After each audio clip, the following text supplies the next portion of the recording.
We use different message framing for carbon emission. In one case, we use kilograms of carbon emissions. In the other case, we use analogies, like this carbon emission is the equivalent of 5 balloons. We think that by doing that, people can better imagine and understand the quantity of carbon emission.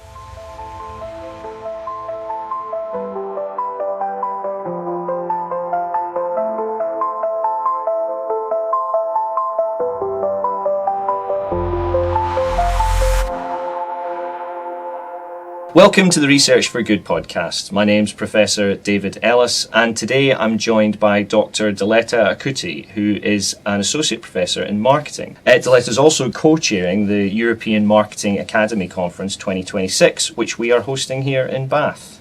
Diletta, welcome. Well, thank you for having me. For people who are listening who have never heard of the term sustainable consumption or, sustainable marketing, what does that mean?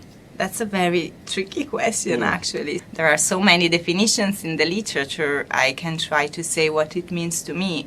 So with consumption and consumer behavior, so when they have to decide what product to buy, also later how they consume the product and then dispose of the product.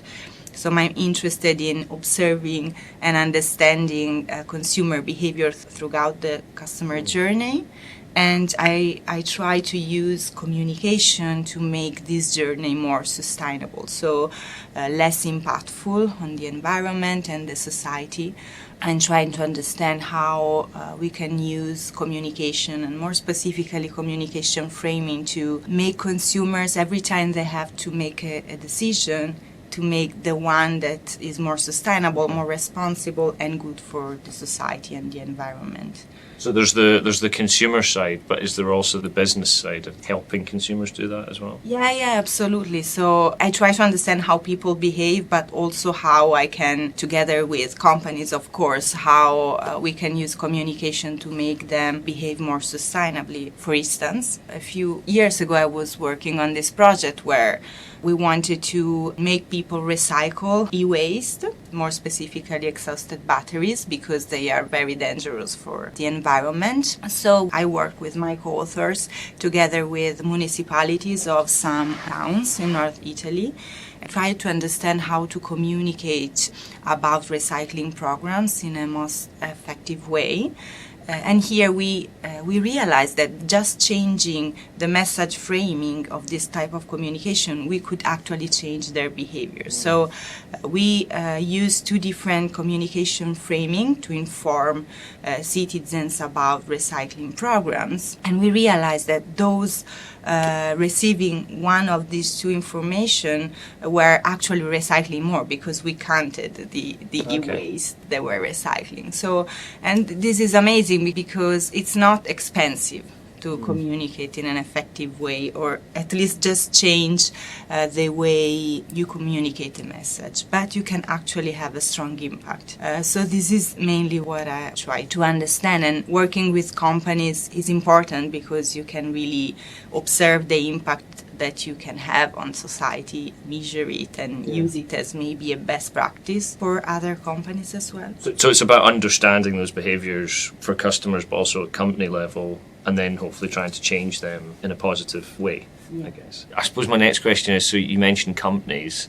Are companies always really keen to collaborate on these sort of things? I'm lucky enough to have some co-authors who have nice contacts with companies, so they listen to the companies, they try to understand what are the challenges they want to overcome, and then we work together to address them. Yeah, but sometimes, especially if there is no risk, in what you do, they are quite open to this. Now I'm working with some colleagues from the University of Verona. We are working with a fashion company, which is quite big in Italy, and we are trying to understand how we can use, again, message framing to communicate the carbon emissions of delivery choice.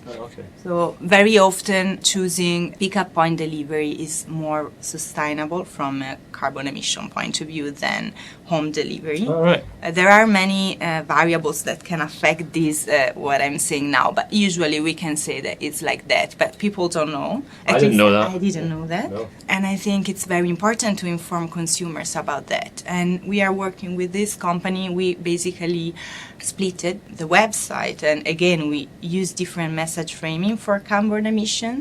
In one case we used kilograms of carbon emissions. In the other case we use analogies. Okay. Like this carbon emission is the equivalent of 5 balloons. I see, okay. We think that by doing that, people can better imagine and understand the quantity of carbon emission they are emitting, because sometimes we are not very familiar with the units of measure, right? Yeah. So we are trying this, and actually we saw that people reading about carbon emissions, about the delivery, using an analogy, are more likely to choose the more sustainable option. Interesting. And presumably those effects can become even stronger if people are given a sort of financial incentive potentially, or it's cheaper. I think from memory, if you get something delivered to like a locker or a shop rather than your house, it's a bit cheaper sometimes. Yeah, we try to control for this variable, but for sure people are very open to incentive, and it's very often something that make them choose the better option. So you've just given an example there of people either get kind of raw numbers or they get some sort of comparison.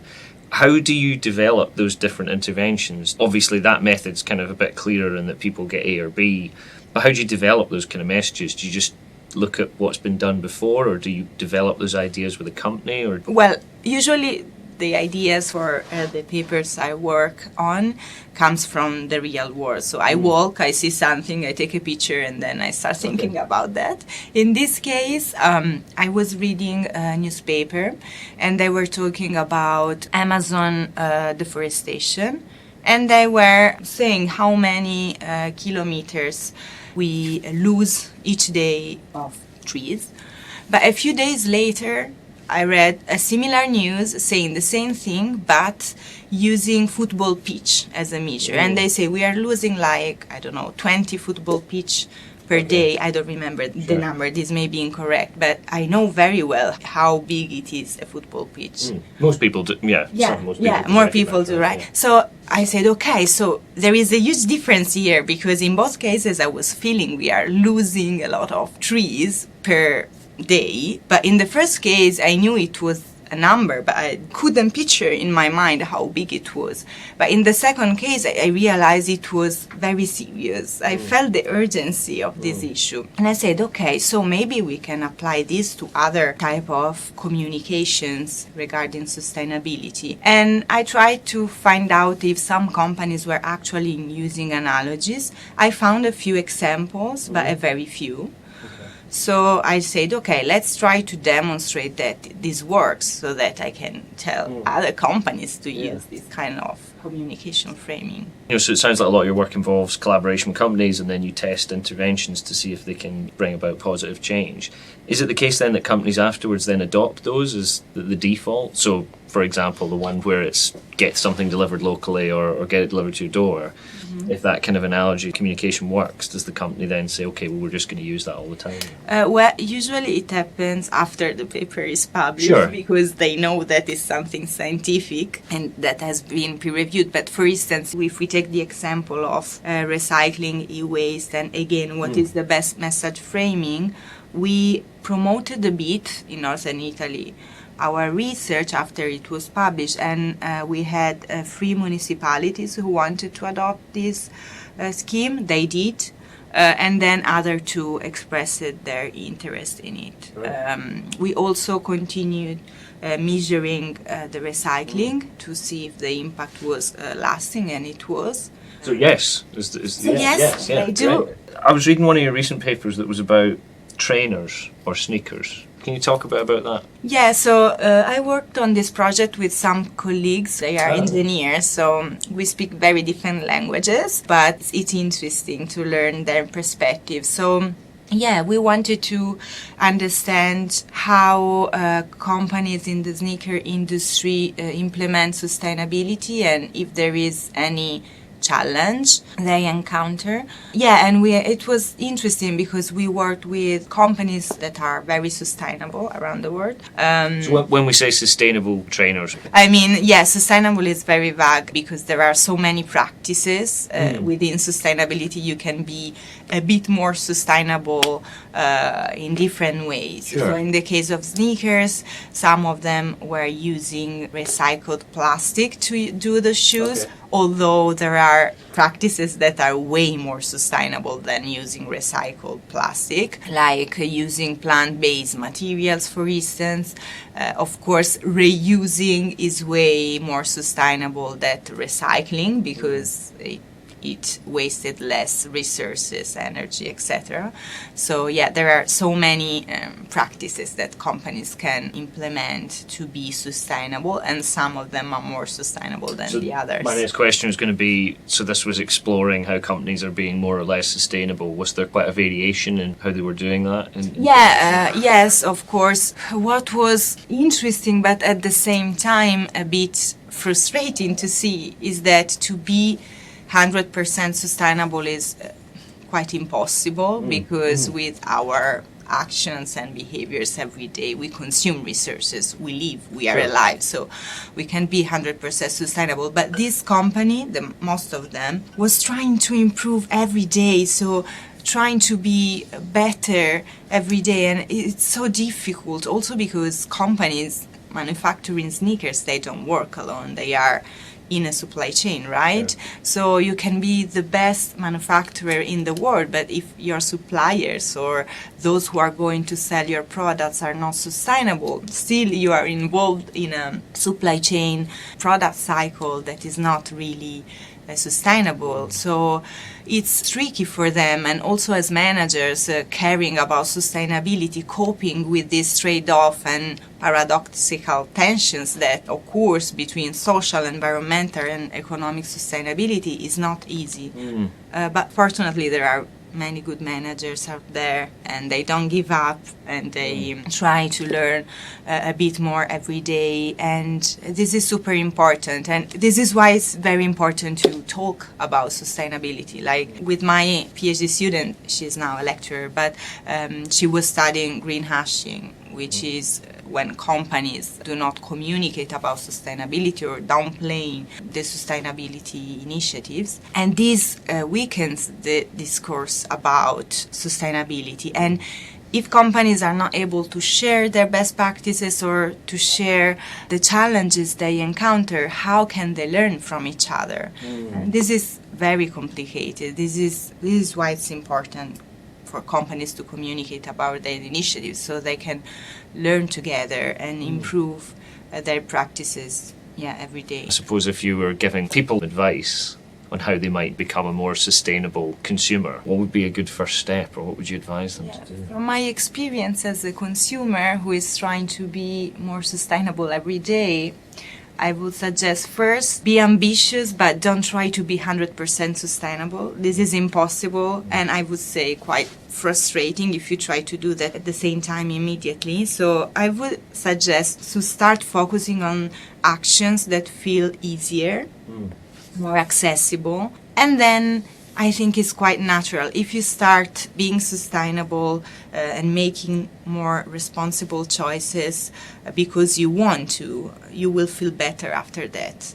And sharing what you do with some friends or people you know are interested in being more sustainable will help you to learn more about how to be a responsible consumer. And once you are in the loop, you will improve from so many points of view. But yes, I would suggest not starting to change your habits and behavior from day one, but start with what is easier for you or more accessible. Also because being sustainable takes some time. For instance, when I arrived in the UK 7 years ago, I wanted to learn what supermarkets were selling more sustainable products. I try to do my shopping at markets, but there is some stuff I can find on markets, so I go to the supermarket.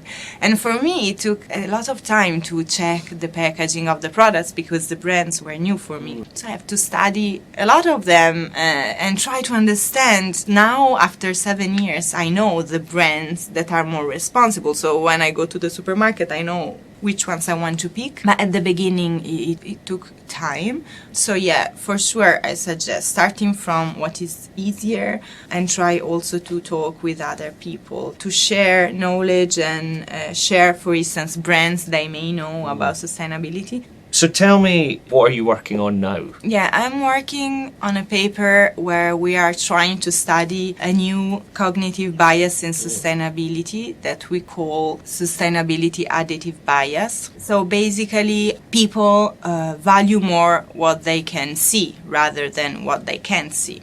So they value more additive actions rather than subtractive actions.